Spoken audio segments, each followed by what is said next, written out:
Hallelujah. Praise the Lord. I bring greetings from my family, from Jaipur city, to all the people of IFGM Rajnandgaon. Especially, I thank God and I praise God for our good networking with Pastor Sabu George and his family. I thank this pastor and family and I greet them with warm greetings. And at the same time, I would like to bring warm greetings to all the chair people of IFGM Rajnandgaon, maybe the president, secretary, and all the people who are associated with this mission, with this organization, and with the vision they carry.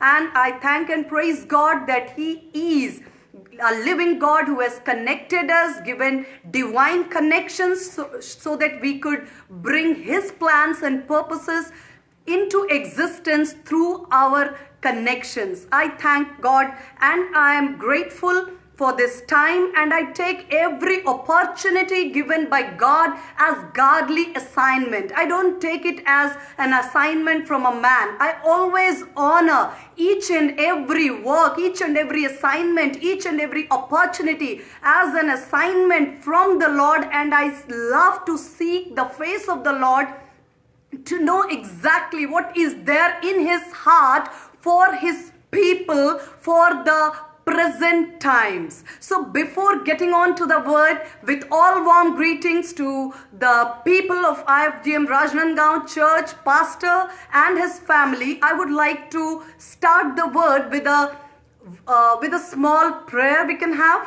Let's close our eyes. Join with me. Let's close our eyes and just for a minute, let us seek the presence of the Holy Spirit and help and guidance of the Holy Spirit. Hallelujah, hallelujah, hallelujah, hallelujah.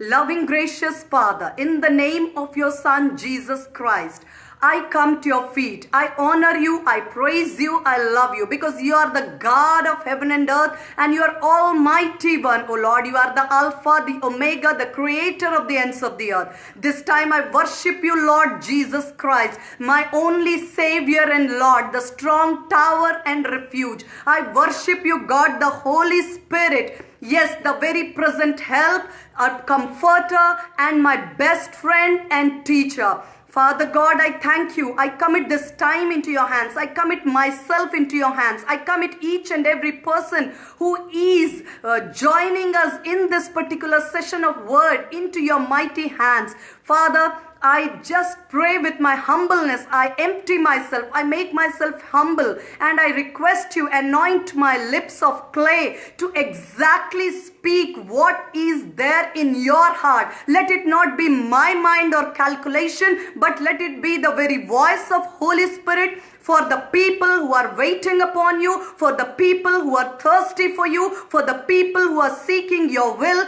for the people who are seeking your face in different aspects of their life. Let your word come through, and through your word, let there be light into the lives of people. I speak light through the word of God, because it says whenever there is the enlightenment of the word of God, there is light, and every sphere of darkness, every sphere and influence of darkness has to leave and give way to the light of the world. And I pray, Lord Jesus, let this time be a time when we sit at your feet, and when we draw from you, God, the Holy Spirit, when we draw from you, God, the Son, Jesus Christ, and my Father, it is you who are going to minister us this evening.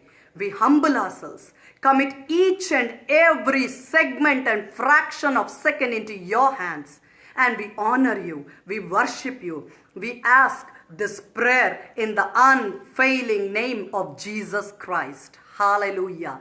Hallelujah, hallelujah, hallelujah.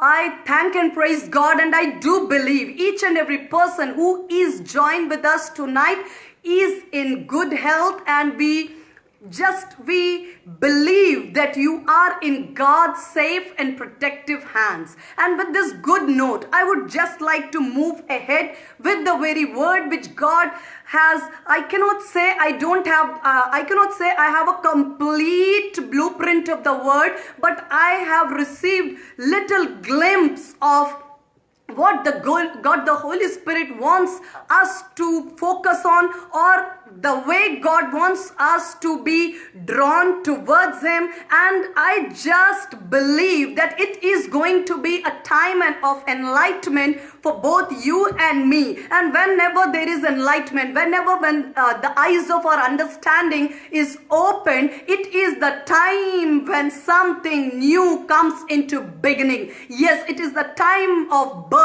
It is the time when heaven and earth meet with us, through us, when the divine comes into existence through His word. And it is the time when we people are walking from victory to victory, from grace to grace, from what you can say mercy to mercy. And this is the time when God wants to reveal all His love unto us.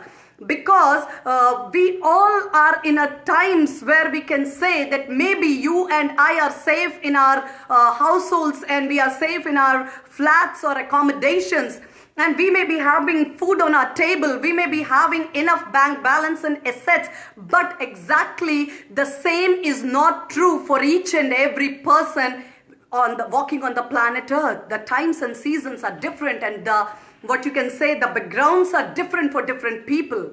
And we should thank and praise God for whatever He has provided us till now. But at the same time, Word of God says that we should not be ignorant of His devices. Yes, He says, Word of God in 2 Corinthians says that lest the enemy should take advantage, be not ignorant of his devices. It is when we are full, it is when we are satisfied, it is when we are blessed from all sides that we tend to become little casual, little careless, little slack, little what you can say offbeat.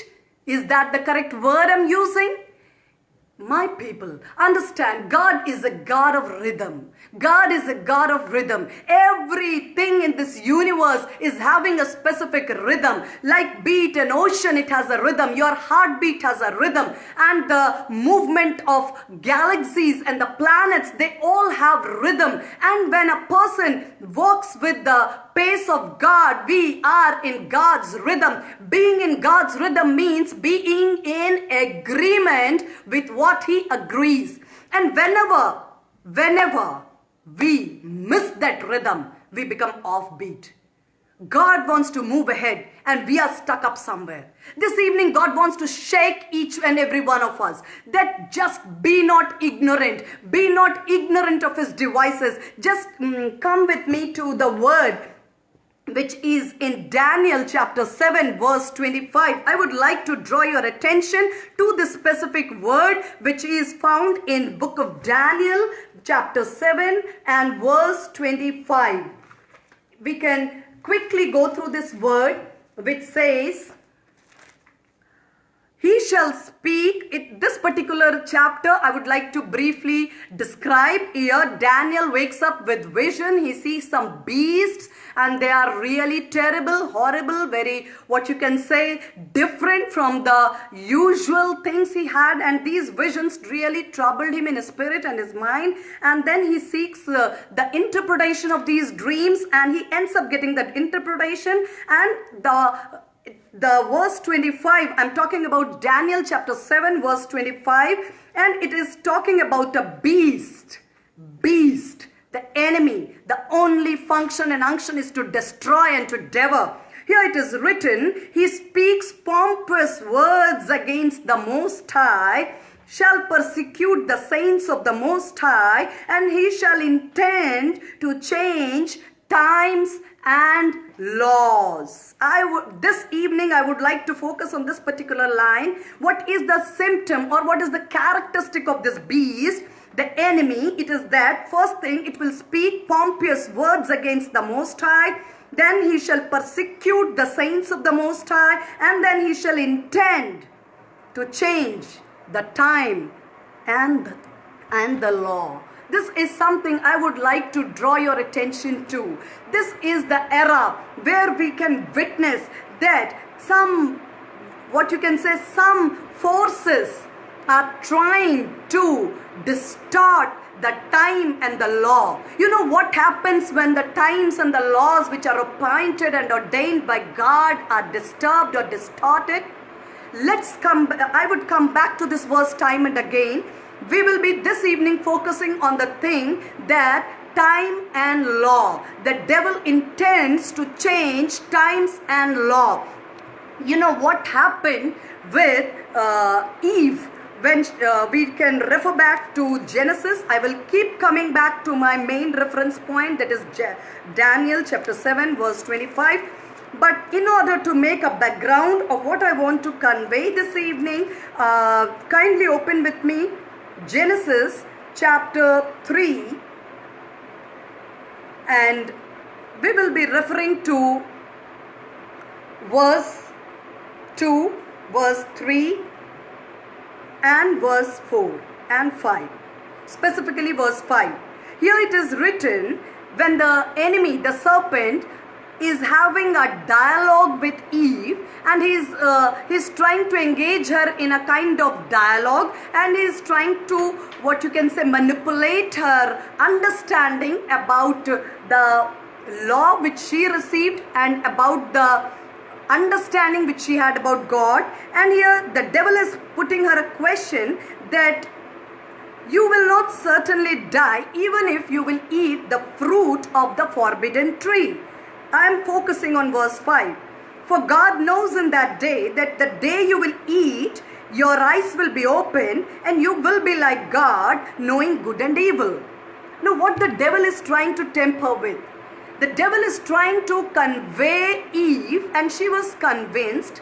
He is trying to convince that the day you will eat the fruit of the forbidden tree means the day you will break the commandment given by your heavenly Father, the day you will disobey, the day you will do something which he said no to it, the day you will eat of it, two things will happen.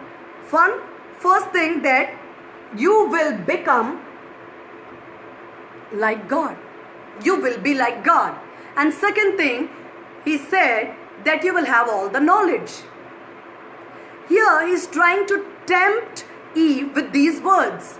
Now you know, my people, what is God's heart for you and me? What is God's heart for you and me? You will be surprised. You will be surprised. You will be taken by surprise, and you will have your feet. You need to keep your grip on the feet when you will come to know that the devil, he is certainly trying to manipulate the mind of the women. Because just come with me to the chapter which is in Ephesians chapter 3. This is Genesis chapter 3. I am referring to Ephesians chapter 3. Remember what devil tried to tempt her with. He said, the moment you will eat the fruit, the moment you will disobey, the moment you will do what God said not to do, you will be like God. And second thing, you will have all the knowledge. But what is Ephesians, the book of Ephesians chapter 3, I would like to refer verse 17. From 16 onwards it says, according to the riches of the glory, to be strengthened in his spirit, that Christ may dwell in your hearts through faith, that you being rooted and grounded in love, may be able to comprehend with all the saints what is the width, the length, the depth, and the height of God's love. And verse 19, exceptionally, exposing the love of God. To know the love of Christ, which passes knowledge, that you may be filled with all the fullness of God. Are you with me? Are you with me? What is the verse saying? It is God's desire. It is God's desire that you may have all the knowledge of God's love. You may have all four dimensions of God's love. The length, the breadth, the width, and the height of God's love, when you are deeply rooted and grounded in the revelation of God's love, what are you going to get? What are you going to get? When a person is deeply rooted and grounded in God's love, what is he going to get? Will he be getting a bungalow? Will he be getting a job? Will he be getting a good wife? Will he be getting some property, some assets, some shares, some mutual funds, some Sensex points to grow on? It is saying the moment you start getting grounded and rooted in God's love, what are you going to get? You are going to get fullness, all the fullness of God. And second thing, all the knowledge of God's love. Only for these two things Eve sinned. Are you getting my point? Devil tempted her for these two things.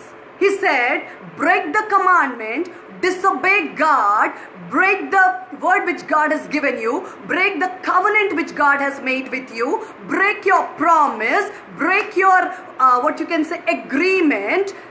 For what? For two things. Number one, to become like God. Second thing, to have all the knowledge. And what is Ephesians chapter 3 saying? The moment you will get the understanding of God's light, it is God's desire that you should be like Him. Are you getting this evening? It's God's heart that He wants you to be full of godliness. It is written in 3:19. I'm reading it again to you. Ephesians 3:19. That you may be filled. It is the heart of God. It is the plan of God. It is the desire of God. It is the intention of God. It is the very, the purpose of God for your life, that you may be filled with all fullness of God. It is His desire to give you. It is simply like murdering your father just to get the inheritance, where the father is all set to transfer the inheritance on your name. Are you getting, church? Are you getting? This is what the enemy has done. This is what the enemy has done. Now remember, the enemy cannot do anything on his own. He cannot force us. He can manipulate us. He can manipulate it, and that is what he has been doing from the ages. And Daniel 7:25 says, then when the beast will come, he will try to alter law and times. Law. This was the law given by God to Adam and Eve, that don't eat from the tree of good and evil.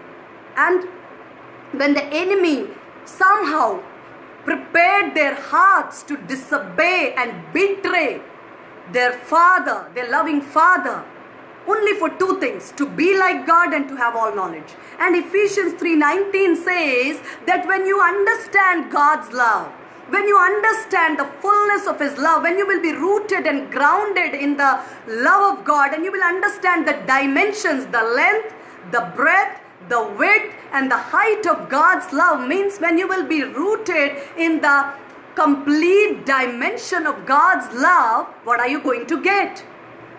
Number one, God wants you to have all fullness of God. It is written that you may have all fullness of God and that you may have all the knowledge. Now what I am trying to tell you is that we need to have the understanding, eyes of our understanding open, because enemy works through perversion. Perversion is distortion. Perversion means anything which is perfect needs little manipulation, needs little pulling up and pulling down, needs little adulteration, needs little mixing. Anything which is perverted is actually distorted from the actual standards. And he perverts things and he manipulates things. And Daniel 7:25 says, when the beast, this is the high time, when the beast is trying to, he's intending to change laws and change the times. Now what about time? Because in Ecclesiastes chapter 3 verse 1 says, Ecclesiastes chapter 3 verse 1 says that For every purpose there is a time. God has appointed a time for every purpose.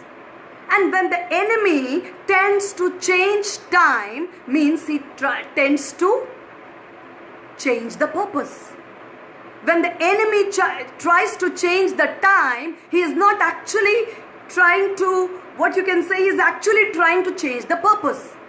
Now this is the time when the people of God, we need to understand, you know when God has chosen you? It is not on the day when you got saved. Say 1980, 1990, year 2000, 2010, 2020, 2019. It is not the day when you got saved. In fact, God chose you even before the foundations of the world. Even before you were conceived in your mother's womb. That was God's blueprint. That was God's selection. That was God's choice. And now why did He choose you? Because for each and every one of us, He has a specific blueprint, purpose, and which is there in His heart and there in His spirit, and He wants to download it into your spirit. And when you catch a glimpse of that spirit, the very purpose, the very vision, the very mission, at that time when our eyes are open, we start seeing differently. We start seeing differently. Our, what you can say, the way we perceive things, the way we interpret things, the way we comprehend things, the way we comprehend the actions and reactions in our life, the way we understand things, it gives a completely new perspective when the eyes of our understanding are open. This evening, I just want you to understand that the devil is trying to manipulate things and pervert times. When he shifts times, he shifts you from your purpose. What happens when we shift from our purpose? What happens when we are deviated from our purpose? What happens when we are, what you can say, moved away from our purpose? This evening I just want to speak. I don't know to whom am I talking to. Your season of wandering is over and God wants you to take directly into your destiny. You know, when enemy tries to play with time, at that time he is actually trying to play with the purpose which God has in His spirit for you and me. He cannot destroy the purpose, but He can shift us, drift us, deviate us away from the very plan and purpose and the blueprint for which God has chosen us even before the foundations of the world. Now, how does He do so? It is by shifting and drifting us. When we shift away from our purpose, what happens? We wander. You know what happened to the people of Israel? When they were taken out of Egypt, what happened? They were actually supposed to go to the promised land, and it was not very far away. It was only a short journey. If I can talk in terms of physics, it is only displacement. Displacement is the distance between initial point and the final point, the shortest route. But they could not take the shortest route, but they had to travel 40 years in the deserts of Sinai, in the forests, and they had all kinds of experiences. You know why? Because God says, I just wanted to test what is there in your heart. When we are shifted and drifted from our purpose, there begins wandering. Wandering means from place to place, job to job, house to house, city to city, nation to nation. We keep wandering because devil tries to delay, if not destroy the purpose. And when a person keeps wandering, what happens? He loses his energy and he is exhausted. He feels tired, he feels weird, he feels lost, he feels hopeless, and step by step he is heading to, what you can say, destroy their own selves. They feel as if nothing is working for me. No options are coming for me. None of the doors are getting opened for me. No ways are getting cleared for me. Nobody is helping me. I am in a hopeless situation. I am in a helpless situation. And they decide, let me put an end to this helpless situation. And they are taking a step ahead towards that drastic, terrible step of where devil keeps speaking in the ears of a person, quit, quit, quit, quit. I just want to tell the people who keep inviting us to their Facebook pages, maybe I don't know how to connect with you, but I just want to say that whatever be our purpose, maybe 5 people, 10 people, 50 people may watch us or may not watch us.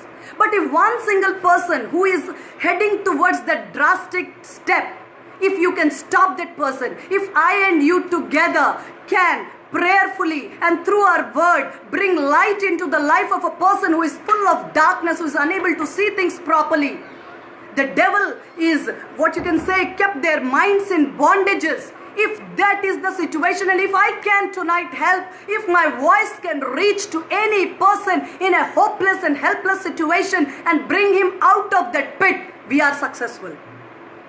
My efforts and your efforts are successful, even if only 5 people or 50 people may watch us. But if one single person who is in a helpless, hopeless situation, and we are able to take the word of God to that particular person, and there is light in his darkness, and there is life in his hopelessness.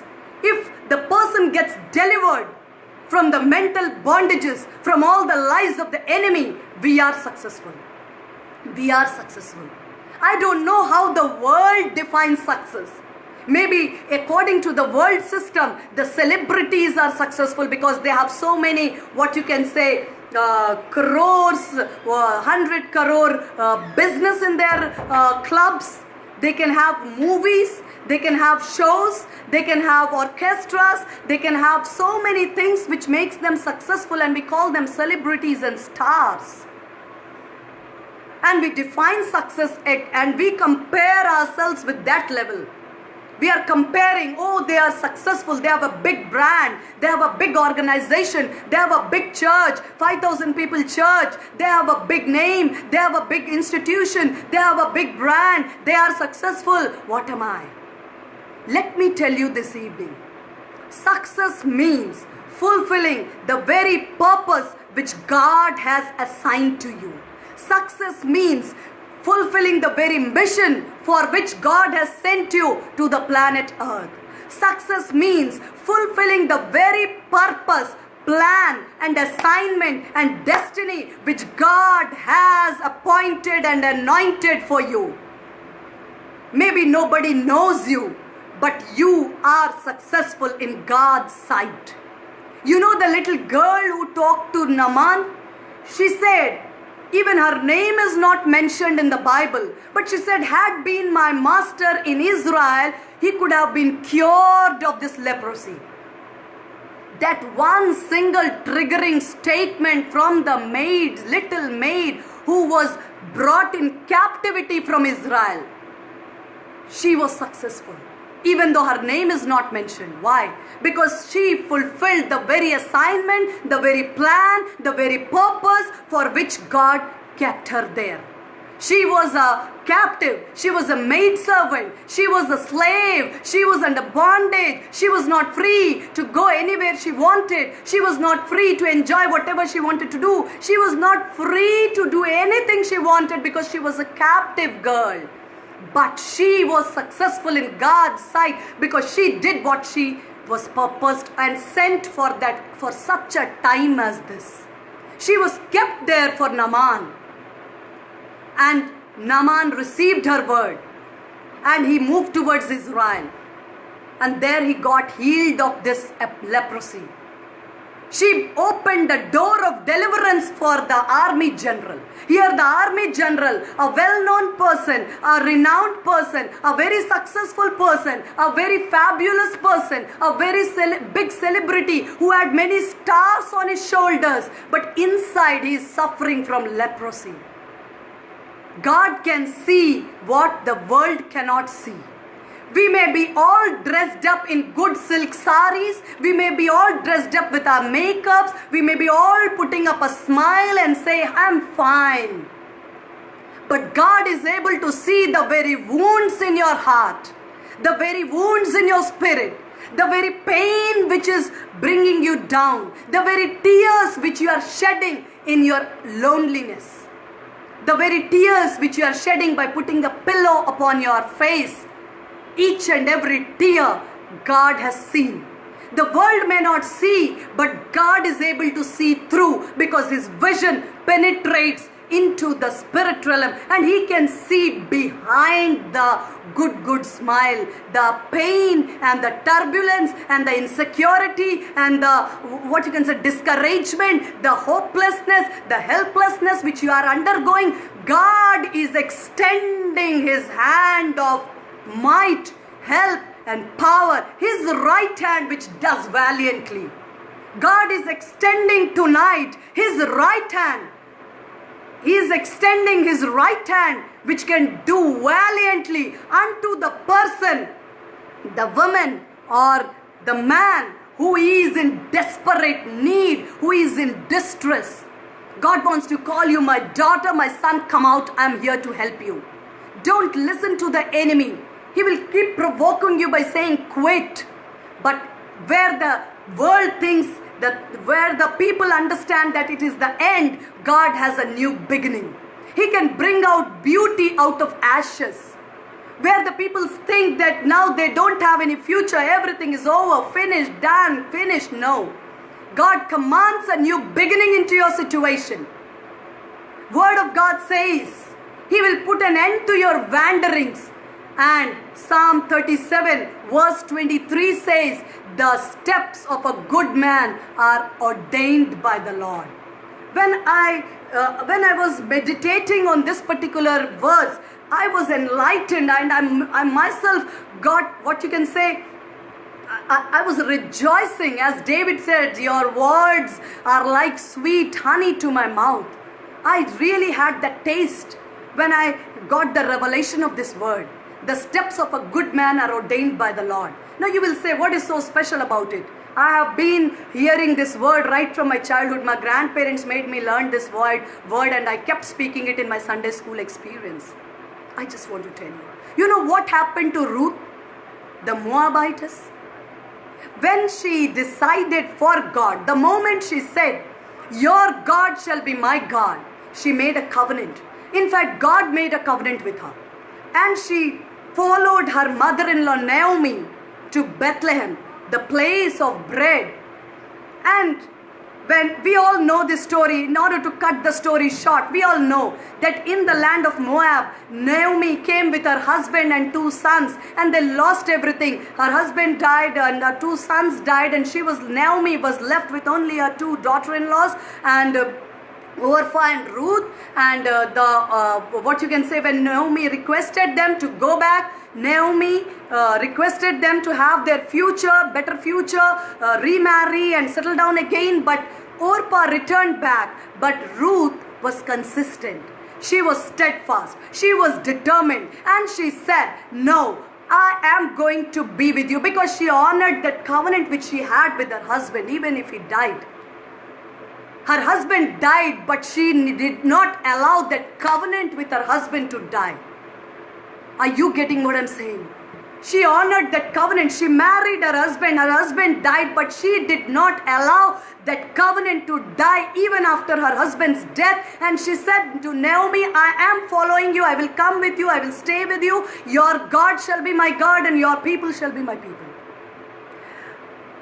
It is so painful in this time, my people, that even when the families are getting broken, even when both husband and wife are alive, people are so quick to destroy that covenant, to break that covenant, to set apart themselves and to move their own ways, saying that was a covenant and it's over.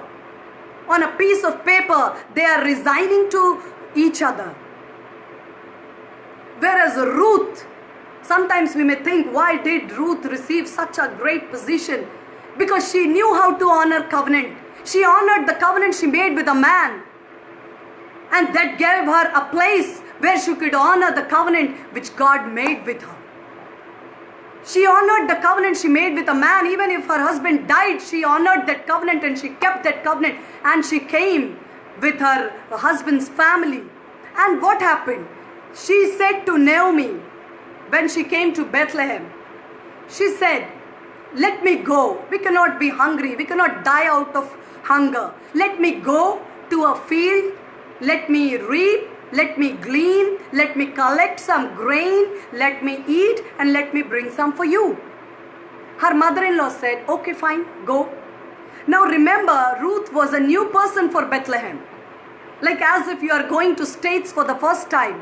As if you are going to UK for the first time. As if some person from UK lands India for the first time. As if you go to, Kerala for the first time, or you go to some place of Uttarakhand for the first time. For Ruth, Bethlehem was a new place. And she said, I have decided to go to a field. I have decided to work hard all through the sunny day. I will work hard, I will reap, I will glean, I will collect, and I will bring the grain. And what happened? She stepped out of her house. I was wondering. She did not visit 10 fields, you know. She did not visit 10 fields. She did not say, Master, can I glean here? No, move ahead. Master, can I glean here? No, move ahead. Master, can I have something to eat? No, move ahead. That is wandering. But when God's divine favor was upon Ruth, when she honored her covenant, God made a new covenant with her. And He made a new covenant with her, and she started from her house, and God ordained her steps that she started from the initial point, her house in Bethlehem, and she ended at her destiny, that was Boaz's field. She did not wander. She did not go from door to door, field to field, person to person, and relative to relative. No. How can this be? She was new to that place. She just came out of the house, and she might have said, Lord, I'm going. Take me to the right place. And her first step, then the second step, then the third step, and the fourth step. She doesn't know anything.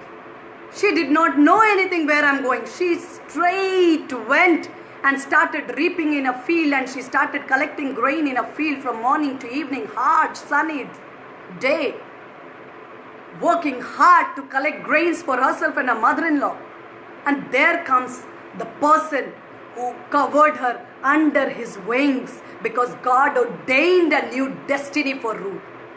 May God cut down the years of your wanderings. May God cut down the experience of your wanderings. May God cut down the pain of wandering. And may He direct your steps exactly from the initial position to the final position. That is your destiny. Exactly. You will start and you will end up in your destiny. You will not be wandering from job to job, place to place, house to house, person to person, things to things, husband to husband, wife to wife. And all these wanderings are actually the plan of the enemy to exhaust us, to drain us of our energy, and to make us helpless, hopeless, and to push us to the place where He can speak in our ears, quit. It's of no use. Put an end. I don't know to whom am I speaking this evening. Steps of a good man are ordained by the Lord. You will move out of your house and you will end up into the church God wants you to be placed. You will move out, and God will place you in the right place of your destiny, as He placed Ruth in Boaz's field, who later on redeemed her property, and who later on had a new covenant with Ruth, and she had the honor of being the great-grandmother of David, and being into the lineage of our Lord and Savior Jesus Christ. What a great honor. If we honor covenants, God will give you an honor which is specially designed and kept for you. Ruth ended up in the place of her destiny. God ordained each and every step for her. And she right away launched into the right field, right man. And there she was having a pre-prepared destiny of the Lord. And there she had the honor to be the great-grandmother of David and to be in the lineage of Jesus Christ. What God ordains, no one can change. God has ordained hope for you. God has ordained peace for you. God has ordained restoration for you. God has ordained fullness for you. Because verse in 3:16 says, if God wants you to be full of God, fullness of God. He wants you to be full with the fullness of God. It's His desire. When He made Adam, He blessed him. Be fruitful, multiply, replenish, subdue, have dominion over the fish, over the land, over the sky. Have dominion. God wants you to be placed in the place of kings and rulership. We are not beggars. We are not beggars, and we need not go to the world for what we already have. I hope I'm speaking to someone tonight. We need not go to the world. Actually, God has kept us, the church, as the representative of God's government on the earth to bring down the kingdom of God. We are here to enact and enforce the laws and bylaws which are godly. Because the times are getting perverted. Enemy is playing with the minds of people. How? You can see he is changing the times. When he changes the times, we get shifted from our purpose. We are busy doing the things which we are not supposed to do. God has kept a separate purpose for you. And do you believe? The purposes, the plans of God which He has for you are the plans to give you hope and future. They are not the plans to harm you. Sometimes we may think that I wanted this job, but God closed that door. Why don't you believe that God has got a better door for you? I just want to tell you that we need to have godly perspective of things. We may not be pastors. We may be having a different, what you can say, secular jobs. But how many times we understand that we are actually placed in that places as divine, godly assignments to carry out the assignment of God. How? It is not only through preaching. It is not only through sharing. It is not only through, what you can say, is giving some tracts. It is through your character. It is through your character. You are the living epistle of the Lord. You don't know in all through your lifetime how many people got influenced through you. This morning I was surprised when about 8 o'clock I was having a talk with one of the, what you can say, one of my friend or prayer partner, I can say. She is younger to me, and she was saying, I was surprised about what she said. She said, Bobby, it's almost 15 years I know you. I said, how can this be? I know you from only past 5 years. She said, at the day of marriage, when you were getting married, I saw you in the church. And from that day onwards, I was actually following you. I was listening to your sermons and I was noting them down. And I was unknowingly, at that time she said, I was in class 8. Whereas I said, I don't remember anything. She said, how will you remember? In the marriage reception, I was a girl of class 8, and how will you know me? Whereas I could know her from the past 5 years. We drew closer, we started sharing, we started praying for each other. And somehow she says that you are my spiritual mentor. I don't understand how in 5 years duration she could get to that conclusion. But she said, I have been observing you from past 15 years. Oh my God, that really shocked me. A girl whom I do not know. I know only for 5 years, but she knows me from past 15 years, and she has been following. Actually, I just want to say, unknowingly, knowingly, when we may not have what you can say, big banners, big institutions, big organizations, but doing just what God asks us to do in each point of time, that is something fulfilling our assignment. That is something fulfilling our assignment. And we need to please God. I just wanted to tell you that it was Joseph's character upon which his brothers were feeding. When the brothers came to Egypt and Joseph was risen to a great premium powerful position, Joseph could recognize his brothers, but his brothers could not recognize Joseph. And they felt as if we are eating the corn, we are eating the grains, we are eating from the food which Joseph is providing us. No. Actually, they were feeding on the character of Joseph. Because if Joseph wanted, he could have all finished them up for what they did to him. They destroyed his youthful years.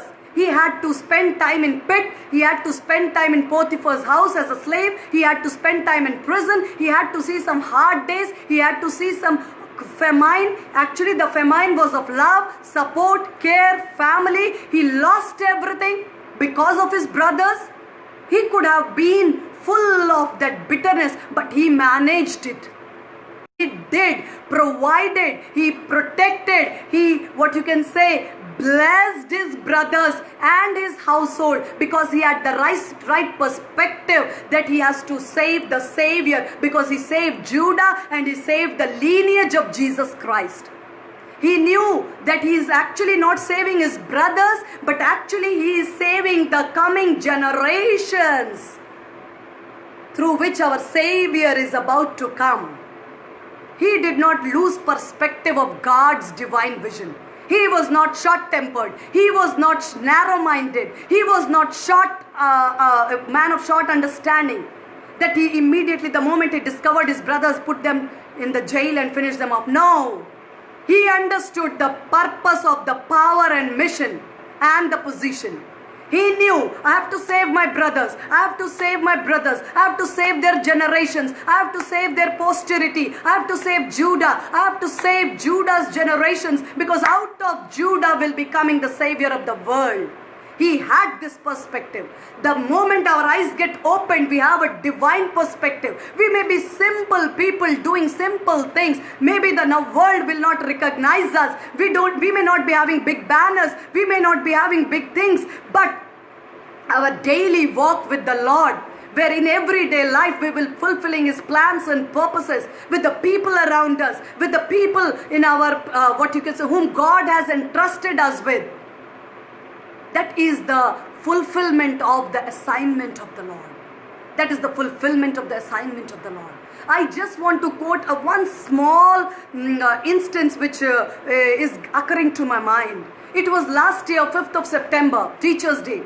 And we were all, I am actually teaching in a school, and I teach to the students the subject of physics, and I have some friends belonging to the same, field, and it was Teachers' Day, and 4 to 5 schools were gathered in the same place in our school.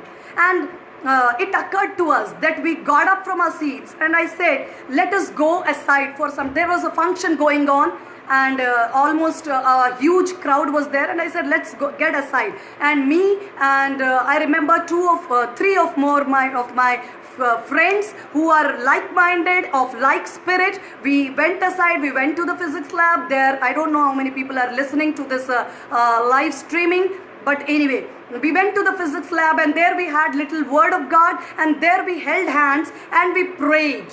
We held hands and we prayed in the form of a chain, me and 3 of my more friends, and we prayed in tongues for some time, because we were spirit-filled. We could pray in tongues, and thereafter we prayed for the school, we prayed for the authorities, we prayed for the children management, and we prayed for our families and so on. That was 5th of September. After that, on 4th of October, there was a trip going from our school with 2 to 3 buses going to some place. I don't remember exactly. The children were there, the buses were loaded, and at night there was a major accident. When the school buses were moving towards a trip, some teachers were there. Of course, we were not there, but some teachers and a bus full of students. The bus rolled down terribly. But to the glory of the Lord, I would just want to tell that there was not a single person who lost their lives. They all were saved. Of course, some injuries were there, casualties were there, people took some time to recover, but each and every person was alive by God's grace. Who is great? We?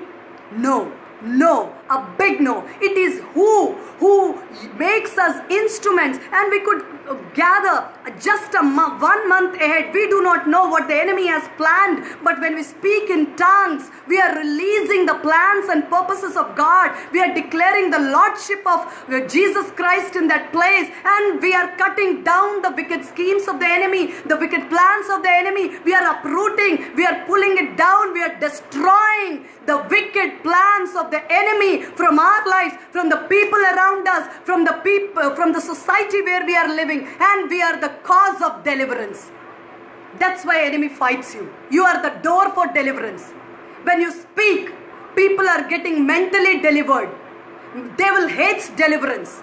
Devil hates deliverance because he wants to keep people captive and slaves to his habits, to his thoughts. That's why in 2 Timothy it is written that God has not given us the spirit of fear but of sound mind.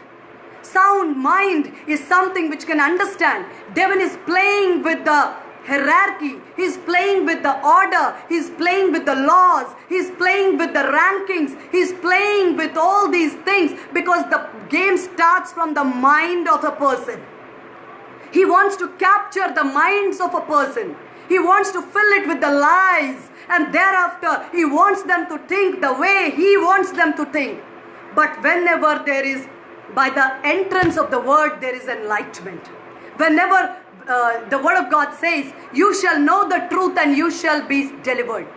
The truth will set you free.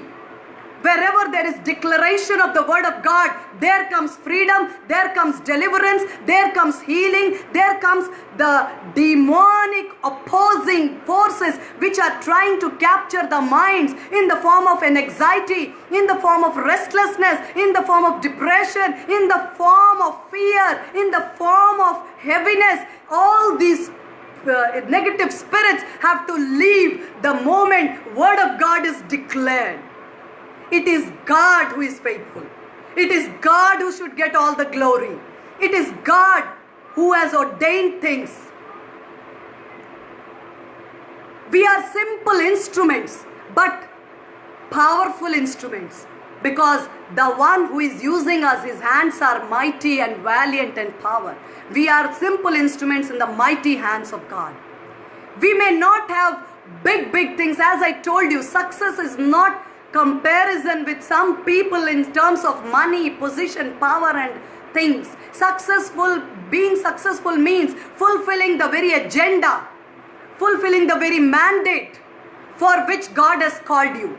And what is prosperity then? Having millions and billions of dollars and rupees deposited in your bank account, is that prosperity? No. Prosperity is the ability to carry out the divine mandate given by God. Prosperity is the ability to do what God assigned us to do. To have all the resources, to have the energy, to have the right perspective, to move ahead. The ability to do God's assignment is prosperity. And God has made you and me prosperous. That's why we are able to do what He intends to do through you, through me. May God cut down the wanderings and may He launch you directly into the place of your destiny, so that your steps are ordained and ordered by the Lord, and none of the wicked schemes of the enemy may be successful in our lives. He is working with perversion. He is working with manipulation. He is playing with ranking in simple families. My heart is breaking when I constantly get the news of so many families getting broken up just because the devil is playing with the hierarchy. The devil has given a new slogan to the women that we are equal. We are no less than anybody. And therefore the multinational companies, I was told, multinational companies, banks, government sector, private sector, they stress on female hiring. You will see most of the CEOs of the banks, they are women. Why? Because they think they are better. They are no less than anyone. I'm not against anyone having good potential and having a good position. But let us understand that God follows hierarchy, God loves hierarchy, and God loves order, and we need to follow that order. And God has set a man as the head of the family, and then comes the women and the children to understand hierarchy. That doesn't mean that we agree in wrong things, but that does mean that through our prayers and through our seeking the face of the Lord, we can bring about the great and mighty changes which we want in our families, rather than deciding you go your way, I go my way. It is just because devil is playing with the mind regarding the hierarchy and the rankings. There is no competition. We are not competing in the family. We are complementing with each other. We are enabling, the wife is enabling the husband to fulfill God's mandate. Husband is enabling wife to fulfill God's mandate. Husband and wife as parents, they are pushing their children, training their children, teaching their children to fulfill God's mandate through their children's life and through the coming generations. It is all, complementing each other. It is not competition. We need to have godly perspective, divine perspective. Egos are destroying families, whereas God says that we need to have sound mind. Be not ignorant of his devices. Be not ignorant of his devices. He manipulates. He manipulated Eve. You will be like God, you will receive all honor, knowledge. Whereas God himself wanted to give all fullness of godliness and knowledge in love. How will we escape these things? By being rooted and grounded in God's love. Revelation of God's love opens our heart and mind to right perspective. We comprehend things in a better manner. We move things, we understand things. That's why perversion will not have grip in the society. Where homosexuality is given legality, where it is allowed, where the wrong things are given the honor to be right. That is perversion. Everything wrong, which word of God says it is no. The world is saying it is okay, it is yes, it will work, it can go, we will do like this. It is perversion. And it is working through the mind of the people. May God deliver us to have the right perspective of God's assignment, God's love, God's favor, God's blessings, and God's divine character upon which other people can feed. They cannot get money from you, but they will feed on your character, and they will be delivered, they will be blessed, they will be strengthened, they will be encouraged, they will be established, they will grow, they will flourish, they will prosper because of you. You are the door, and God has kept you as a blessing. My time is over. Once again, I would like to close with a word of prayer. And before getting into the prayer, I offer my heartily sincere thanks to the platform which is offered to me through IFGM Rajnandgaon, the chair people, the pastor, Pastor Sabu George, his wife, children, ministry, church, prayer group, everybody. My heartfelt thanks, sincere thanks for offering me the platform so that I can do what God wanted me to do faithfully this evening. Thank you, Jesus. Let's close with a word of prayer. Hallelujah. Loving, gracious Father, I honor you, I praise you because you are faithful. You are the rock upon which we stand. You lifted us up from the miry clay and you set our feet upon the rock to stay. Our feet will not shake. We have a strong refuge and foundation to hold us through the dark times. You helped us to survive the things which killed others. We survived. We came out. Battle after battle was there, planned against us. But we could come out of it. We could come out of it. We fell, but you lifted us up. We cried. You wiped our tears. We were broken. You restored us. We were in need. You came through and embraced us with the hug and warmth of a father and a mother. We are not orphans. I commit each and every member of IFGM Rajnandgaon, their panel, their chair people, Pastor Sabu, his wife, his children, his church, and all the people, friends, prayer partners, those who motivate us, encourage us, pray for us, each and every person who is tonight with us. I speak blessing, I speak deliverance, I speak light, I speak life into their lives. Giving all the glory, honor and praise. In Jesus' unfailing name I make this prayer. Amen and amen.